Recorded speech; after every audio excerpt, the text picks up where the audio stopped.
আমরা কিন্তু হলের তালা ভাঙতে জানি। যদি আমরা চাকরি না পাই আপনাদের কিন্তু চাকরি থাকবে না। শুধু প্রথম ও দ্বিতীয় শ্রেণীর বিষয় না, তৃতীয় ও চতুর্থ শ্রেণী থেকে কোটা বৈষম্য নিরসন করতে হবে। সকলকে কোটা বৈষম্য নিরসন করতে হবে। আমাদের এই আন্দোলন শুধু প্রথম ও দ্বিতীয় শ্রেণীর জন্য নয়, এটা আমরা স্পষ্টভাবে আজকে বলে দিলাম। বন্ধুগণ, আজকে আমাদের হলের বোনেরা যা প্রমাণ করেছে, আমাদের ভাইদেরও কিন্তু দ্বিগুণ শক্তিতে আসতে হবে। আমরা স্মরণ করিয়ে দিতে চাই, আমরা কিন্তু হলের তালা ভাঙতে জানি। 2018 সালে ভেঙেছিলাম না, 71 হলে ভেঙেছিলাম, রোকেয়া হলে ভেঙেছিলাম, হলে ভেঙেছিলাম, বঙ্গমাত্রা কুইট নদীতে ভেঙেছিলাম, শামসুন্নাহারে ভেঙেছিলাম। বন্ধুগণ, আমরা শুনতে পেয়েছি হলে হলে আমাদের শিক্ষার্থীদের, আন্দোলনকারীদের বাধা দেওয়া হচ্ছে। আমরা প্রশাসনের প্রতি আহ্বান জানাবো যে আপনারা তৎপর হন।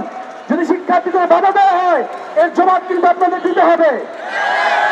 যদি আমরা চাকরি না পাই আপনাদের কিন্তু চাকরি থাকবে না, সে ব্যবস্থা আমরা করে দিব। সারা বাংলার মানুষের প্রতি আমাদের আহ্বান থাকবে, এটা শুধু শিক্ষার্থীদের আন্দোলন নয়, অভিভাবকদের প্রতি বলবো, আপনার সন্তান কিন্তু চাকরি পাবে না, আপনাকে কিন্তু নেমে আসতে হবে। আজকে দেশে কর্মসংস্থান নাই, আজকে দেশে চাকরি নাই। আজকে সেই গ্রাম থেকে আমরা এই বিশ্ববিদ্যালয়ে পড়তে এসেছি, আমরা একটা চাকরি চাই, মর্যাদার জীবন চাই। এটা কি আমাদের অপরাধ? আমাদের এটা কি অযৌক্তিক দাবি? তাহলে আমাদের সাথে কেন এই প্রহসন করা হচ্ছে?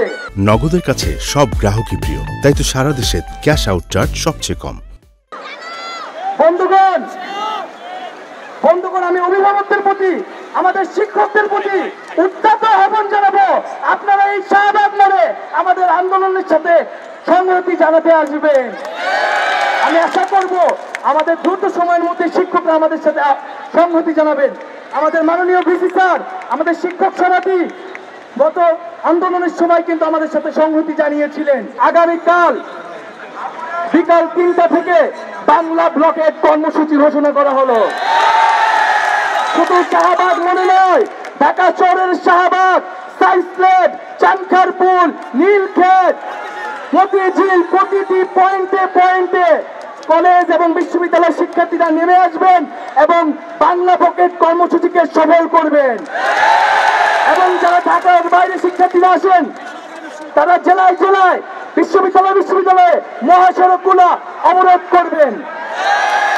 আমরা নির্বাহী বিভাগকে জানতে চাই, নির্বাহী বিভাগের কাছে, সরকারের কাছে 2018 সালের পরিবর্তন কেন বাতিল করা হলো? তৃতীয় ও চতুর্থ শ্রেণীতে এখনো কেন কোটা বৈষম্য নিরসন করা হচ্ছে না? কেন এখনো 56% কোটা তৃতীয় ও চতুর্থ শ্রেণীতে থাকবে? এবং কত বড় সাহস যে প্রথম ও দ্বিতীয় শ্রেণীতে তারা এটা নিয়ে এসেছে, সেই সাহসের কিন্তু আমরা জবাব দিব।